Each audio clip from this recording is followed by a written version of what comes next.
After only 3 weeks on the job, Thomas Brown is no longer the Carolina Panthers play caller. It's Frank Reich. And does that make any sense at all? We'll talk about it right here on Locked On Panthers. You are Locked On Panthers, your daily Carolina Panthers podcast. Part of the Locked On Podcast Network. Your team every day.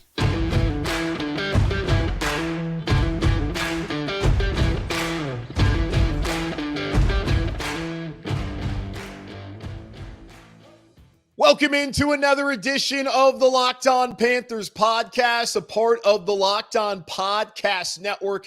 I'm your host, as always, Julian Council, talking Carolina Panthers with you every Monday, Tuesday, Wednesday, Thursday, and Friday. Your team every day. That's our motto here on the Locked On Podcast Network. Subscribe or follow our show for free on YouTube or wherever you listen to your podcast, free and available everywhere. And be sure to follow me, Julian Council, on Twitter at Julian Council, where on Wednesdays throughout the rest of the regular season, I'll be answering your weekly Wednesday mailbag questions either at me or DM me over on Twitter at Julian Council to get those questions into me now.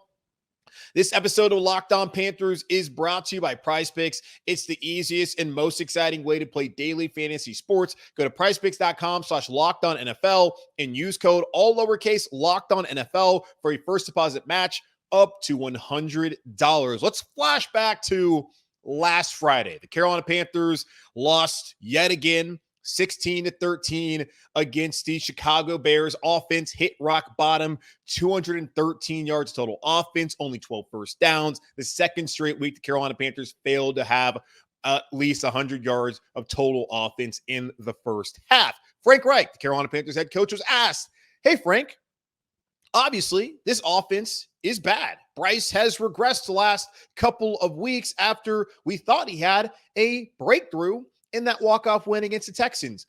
Are you going to make any changes? Like, would you retake play calling?" And Frank Reich never said yes, never said no. He left it open, said that everything would be evaluated. Then we get to Monday, and Frank Reich was asked yet again about play calling, and still at that point in time did not offer any sort of endorsement that Thomas Brown would unequivocally be the play caller come week 11 when the Dallas Cowboys came into town.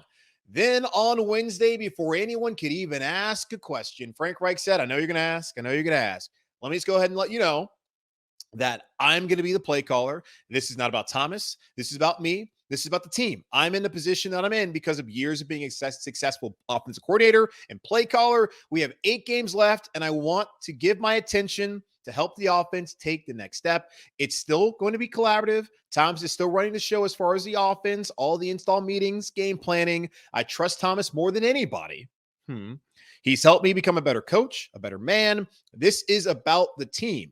This is about us playing a role that can help us these last 8 games." So Frank Reich trusts Thomas Brown more than anybody, but apparently not enough to save his job over the next 8 weeks as he will retake the play calling duties. I have plenty of thoughts, obviously, on this. This show came out to you guys a lot earlier. This is not Friday. Whenever you're watching or listening to this, this is going to be on Thursday. I had the crossover episode, great episode with Marcus Mosher of Locked On Cowboys. But understand that y'all don't give a damn, don't give a rip about the game on Sunday. The Panthers are no good. The Cowboys are going to beat them. Like, there's no reason to waste your time watching it. Yes, for all those of asking, yes, it is farmers market season. I'll watch for you. You just keep watching. You keep listening to Locked On Panthers. Thank you. So understanding that, let's get to what actually matters to fans here in Carolina. And that's this news of Frank Reich taking over the play calling duties. I came up here and said that I did not think it was a good idea for the Carolina Panthers. Thomas Brown was always the future play caller for the Carolina Panthers. At 0-6, I did not think it would change anything. And as we've seen, it has not changed anything at all. But if Frank Reich had the vision and told David Tepper and Scott Fitterer from the very beginning that he did not want to be the primary play caller throughout the entirety of his second term as a head coach in the NFL, there was no reason not to go ahead at 0-6 to move forward with the future and to allow Bryce Young to have that one singular voice in his head, and that being Thomas Brown. I did not think it would change anything because the offensive line has been banged up. They cannot block. They cannot run the football. The receivers cannot get open. The offense was still going to stink, which it has. But doing this, that does not make a ton of sense to me as far as the optics go. And Frank Reich came out and said he understands what's going to be said, which, Frank, hey, man, I hadn't even talked yet. You got to at least give me a chance before you say you know what's going to be said. But he said, I understand what's going to be said and how it's going to appear to some. Nothing I can do about that. You damn right, other than you don't do this. As I've said from the beginning, the whole process is collaborative anyways. And yes, that is fair.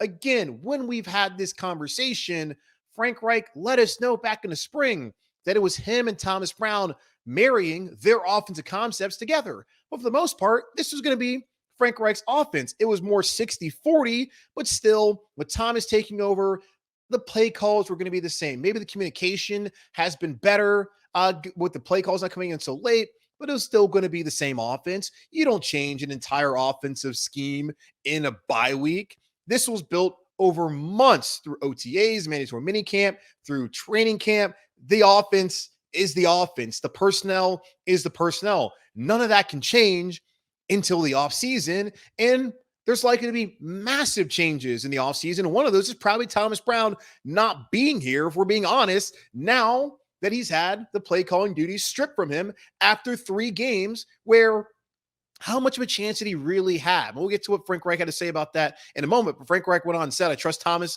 Well, that's not the one I was looking for. He said, in this league, it's a game of inches. If you can find ways to get 1% better here, 1% better there, I just wouldn't be able to live with myself if I didn't bring every ounce of that to bear in these last 8 games. And really, when he's asked about that, it's like, hey, Frank, you say that. Is this about job security? He said that he has not been given an ultimatum by David Tepper or Nicole Tepper. By the way, he was at practice on Wednesday checking out the offensive line. Do we want to be in control of our own destiny? Of course. Is this about having something that I can give the team? He said, this is about something I can give the team. I feel like I need to give it. So Frank Reich says it's not about his job status, not about his job security. It's about what's best for the team. Okay, well, did you consider any other options, Frank Reich? He said he never considered any other options, did not consider Jim Caldwell or Parks Frazier, who called plays last year in Indianapolis when Jeff Saturday took over and Frank Reich was fired. And he said also that this was not a decision based on the production of the past 3 games, which what? If it's not based on the production of the last 3 games, then what is it based on? He said, I wasn't looking at stats. It's just what I think is right. And as far as the impact on Thomas Brown, because I'm telling y'all right now, I just don't really see how Thomas Brown is going to move forward here as the OC in Carolina after this happened, even if there is a year 2. I just don't see how that would be the case. And Frank Reich does not believe that this is going to impact Thomas Brown. He said this should have 0 impact on Thomas Brown's career arc. First of all, anyone who knows Thomas knows that he's brilliant. He's a great leader, alpha male, fast on his feet. This is the one that really got me. This is a 3-game sample size on a team and an offense that is struggling. What was he supposed to? He paused. Was it supposed to be magic? This will have little or no impact on his long-term trajectory. He was about to say, what was he supposed to do? That is a message to David Tepper, who is the one who shoehorned Frank Reich giving up the play calling duties because they had talked about it. And they were 0-6. Something had to be changed. Frank wasn't going to fire anybody. David Tepper wasn't going to fire Frank, wasn't going to fire Scott Fitterer. He was going to remain patient. He wanted to see some changes. So the obvious logical change, even if it wasn't going to do a damn thing, was for Thomas Brown to take over. And now that Frank Reich has taken back the play calling, here he is saying, well, David Tepper, what did you think was going to happen? What did you really think was going to change? Frank Reich comes in here and talks about how he believes in what they have and they have the pieces to win. He knows good and damn well that is not the case. And that is him, in a way, defending his guy from the owner who obviously wanted to change it. Now, Joe Person followed up asking, well, if he didn't think that something was magically going to change, then why did Thomas Brown even take over? And Frank Reich just said he always had the vision of giving up play calling his second go around as a head coach. All of this is just mind-numbing. It's confusing. It's a dumpster fire here in Carolina. First off, it's a bad look. It's a bad look that 3 weeks after you gave up play calling, that now you're the play caller again, that the Panthers got their lone win with Thomas Brown, and now we're going back to Frank Reich, who had a 6-game sample size of bad offense. It's been a 3-game sample size, way too small to make this decision. Yes, the offense the last 2 weeks has not looked good. 2 touchdowns in the last 12 quarters. That is a problem. And one of those is a win for the Carolina Panthers in that first game against Houston. The last 2 weeks, it has looked abysmal. But is that all on Thomas Brown? The offensive line couldn't protect. Bryce Young made bad decisions. Is that on Thomas Brown that the mistakes were made on the field? Like a lot of it, yes, as far as discipline, the false start penalties is on coaching. But is that really on Thomas Brown, the way things have gone the last couple of weeks? That was a lot of the same things we saw with Frank Reich. So maybe just systemically, organizationally, there's a major issue aside from who's calling the plays, which was obvious early on in the season when people were begging for Thomas Brown to take over the play calling. But I don't think this is the right move for the Carolina Panthers. And when Frank Reich says it's not going to have an impact on his career arc, like he's very naive to think that. Even when a black coach in the NFL takes a team that was 1-5 and goes 500 with them and has the respect of the locker room, the fan base believing, and has them on the cusp of a playoff appearance and a division title, he can't get a job. It seems like the best way to get a job as a black coach nowadays is either, I guess, to have played for the franchise, like D'Amico Ryans did in Houston, or call plays on offense, because that's what teams are doing. They're going out there and they're getting these young offensive play callers. That's what's really the trend in the NFL. And that's what David Tepper wanted to do. He wanted to get Ben Johnson. Ben Johnson said, I'm good. I'm going to get more money and stay here with Dan Campbell in Detroit where I'm happy.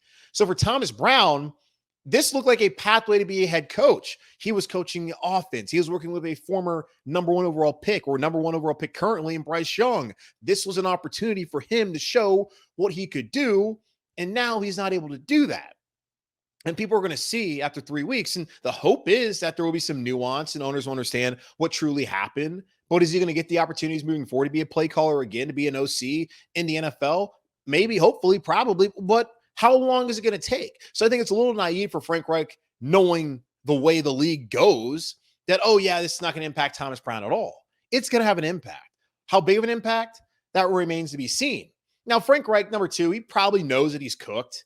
And I do think in a way, he talked about, does everyone want to have control of their own destiny? Of course, this is him trying to control it. Now, if it's destiny, it's already predetermined. So there's nothing he can do right now to change that. But still, I understand really what he's trying to say. He wants to have control. If this ship is going to sink, he's going to have his hand at the wheel. He's going to make sure that he does everything in his power to save his job if he's going to lose his job. So that is part of it. And another thing, here's just kind of a little conspiracy. I've said this to y'all before.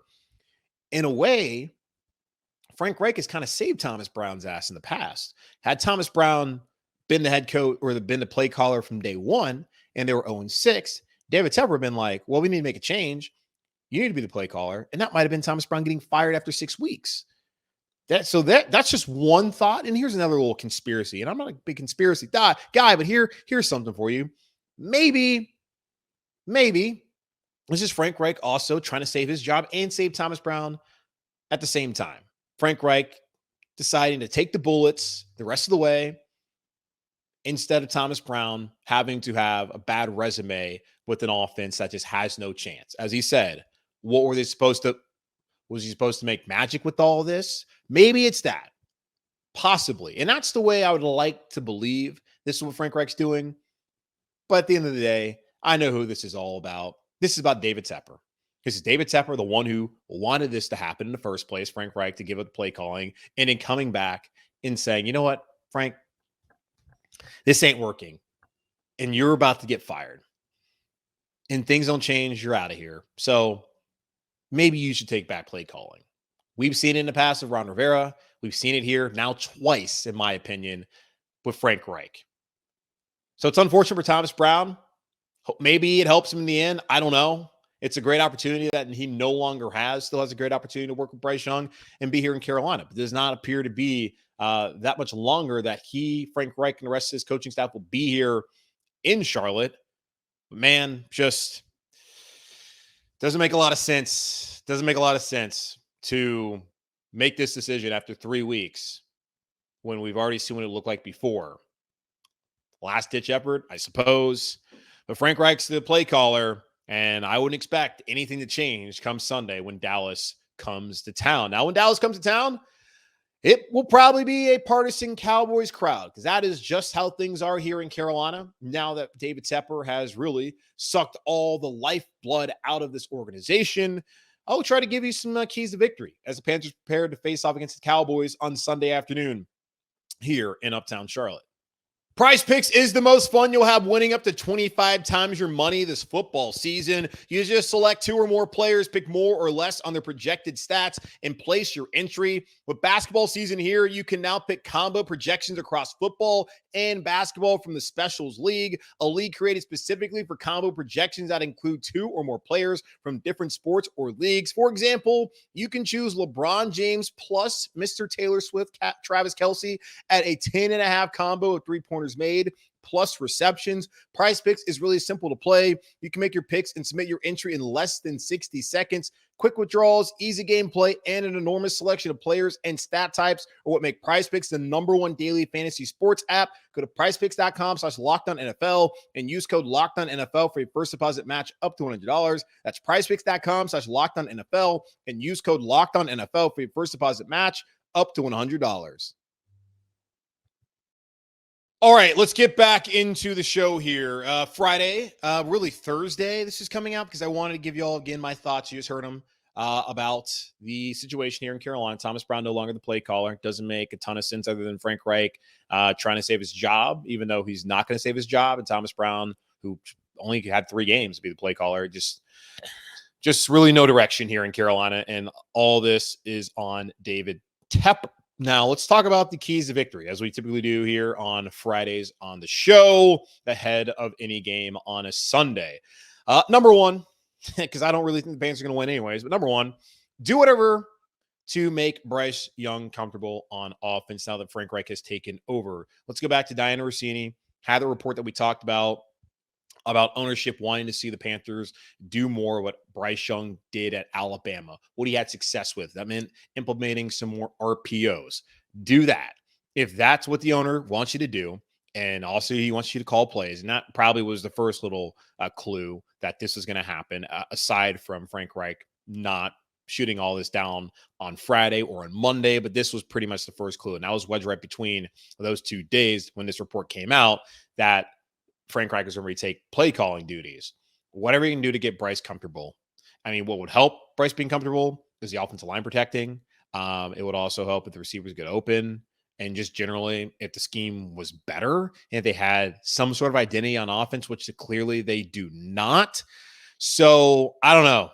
Find whatever you can to get Bryce comfortable now that Frank is calling the plays. He's had plenty of time to look at Bryce to see what should work with Bryce, what does not work with Bryce.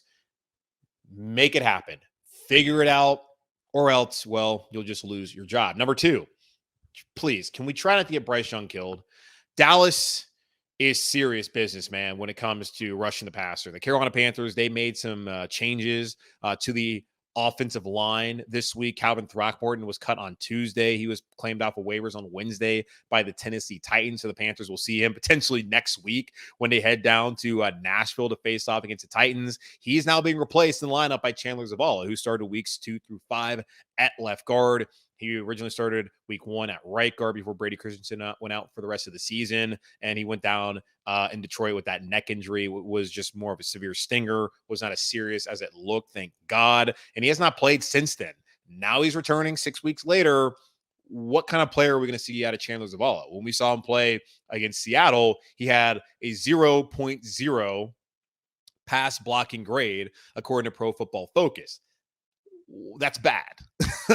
Obviously, that ain't it. And he really wasn't it when he was out there. They've been probably a little better at left guard. They haven't been dramatically better, but they've been a little bit better when Cade Mays had to fill in for a couple weeks, then with Calvin Throckmorton, who clearly wasn't good enough. Now, so I don't even know if he wasn't good enough. Frank Reich came out and just talked about getting some of the younger guys in there, knowing that if he's going to stay here, if he's going to successfully save his job, whether it's Thomas Brown being the scapegoat or if they're able to win enough games, or David Tepper just shows mercy after a atrocious season, which is what it looks like it's going to be. They need to be focused on a youth movement, some of the younger players. And we talked about this on the mailbag. Someone had asked me about, hey, is it time to start seeing some younger guys, like maybe Terrace Marshall, who's still young, but he only has 1 year left and he wants to be traded. But maybe would make sense on the offensive line to have Chandler Zavala there at left guard, Cade Mays, who's actually been a little bit better when he was at left guard. Now, he had his opportunity at right guard. That didn't work out. I am interested to see how that works out, while also very concerned knowing how poorly they have protected in the interior this season. And Bradley Bozeman's also been one of those guys that has struggled. The Carolina Panthers so far this season, they have allowed 32 sacks. That is the 5th most in the NFL. Micah Parsons is a monster, a dude. Up for Defensive Player of the Year in the NFL this year. He is ranked first among edge rushers in ESPN's pass rush win rate. Try saying that 5 times fast. Dallas as a whole defensively is ranked number 1 in the NFL in ESPN's, again, pass rush win rate. The Panthers are ranked 19th in pass block win rate. A lot easier to say. Taylor Moton among tackles is ranked 17th in ESPN's pass block win rate. Again, that's a lot easier to say. That's among the 20 tackles that they have up there that are, I guess, I don't know, eligible, but they're in the top 20 of that stat. They don't show everybody there when you go to ESPN.com and look at this. So Moton, he's right there showing you he's still been steady Eddie. Has he been perfect this year? Of course not, but he's been better than everyone else on the offensive line, which has been the case for the past 5 years here in Carolina. Austin Corbett's still working his way back. We'll see how he's able to perform. Maybe he's able to take a next step and help the Panthers in the run game. They sorely need it to help out Bryce Young at center. Bozeman's got to be better, of course. Zavala, we just talked about him. But Ike Ekwonu, who's the guy I'm concerned about? Ike has taken a step back this season. Too many procedural penalties, too many holds, the inability to get the block and protect and to not give up sacks. Micah Parsons, I bet he's going to get an opportunity. And they also talked about, we talked to Marcus Mosher yesterday. He talked about, or really today, he talked about there being a possibility that they would move Micah Parsons around. He would be rushing to the inside after going after Chandler Zavala or be matched up with him. And if that's the case, buddy, that is a concern. So they got to protect Bryce. That is something you can say every week, but especially this week against Dallas. I had my concerns coming to the bye. Maybe they can win the first 3 games, but Dallas, could they block them? Can they block them?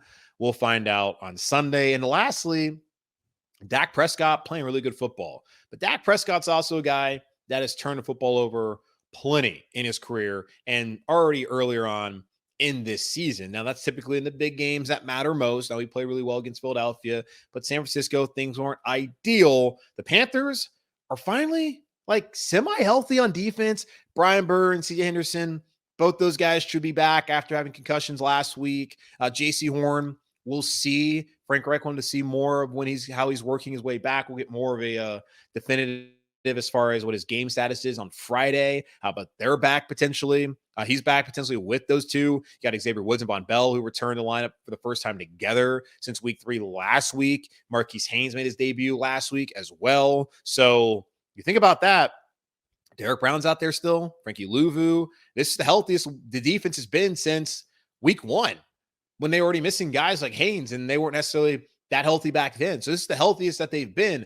This is an opportunity for that defensive unit to really start building upon how they played the last couple of weeks, where they've given up 13 to Houston, 13 to the Colts offense, and 16 to the Bears on Thursday Night Football. Maybe they can cause some mistakes and they can keep this team in the game. And, it would be nice if they could score a touchdown as well, because the Carolina Panthers offense, as we know, really struggles to do that. So force turnovers, don't get Bryce killed, and find a way to make him comfortable in the offense. If that means throwing in some of those college concepts that he used the last couple of years at Alabama, those are the 3 keys to victory against Dallas on Sunday. Now let's think about this. Panther fans already know out there saying they're not going to go to the game. We already know how things typically go here in Carolina when the Cowboys come to town. What if Sunday's a repeat of San Francisco from last year. Then what happens? What does David Tepper do? We'll talk about it here in just a moment on Locked On Panthers.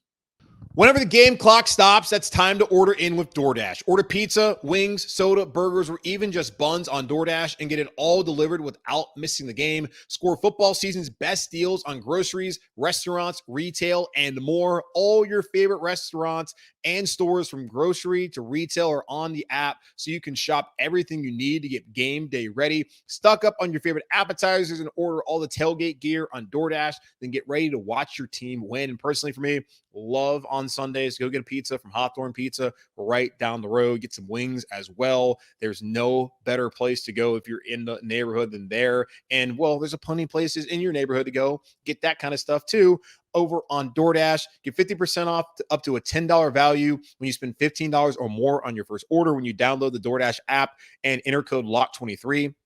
Subject to change, terms apply. That's 50% off up to a $10 value when you spend $15 or more on your first order when you download the DoorDash app and enter code LOCK23. Again, subject to change, terms apply.